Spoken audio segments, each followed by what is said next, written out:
ஃபரிதாவின் கண்ணீரில் கோபம், துக்கம், இயலாமை ஆகியவற்றின் கலவையை காணலாம்.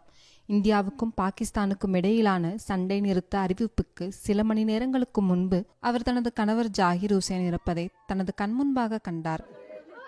ஜாகிர் ஹுசேன் தனது குடும்பத்தை காப்பாற்றுவதற்காக ஒரு டீ கடையை நடத்தி வந்தார். அவரது மகள்களில் ஒருவரும் இந்த தாக்குதலில் காயமடைந்தார்.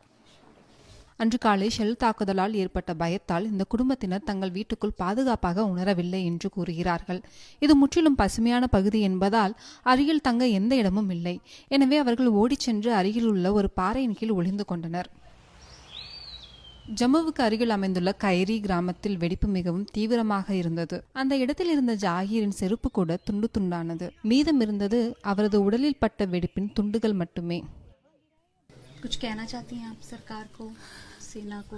ये कहना चाहती हूँ कि बस इंसाफ होना चाहिए। जिसने किया उसका मुंह तोड़ जवाब तो होना चाहिए। ऊपर वाला तो देगा। வெடிப்புகள், தாக்குதல் அல்லது வான்வழி தாக்குதல் சைரன்கள் ஒலித்தால் கிராம மக்கள் வீட்டிலேயே இருக்குமாறு நிர்வாகம் அறிவுறுத்தியிருந்தது.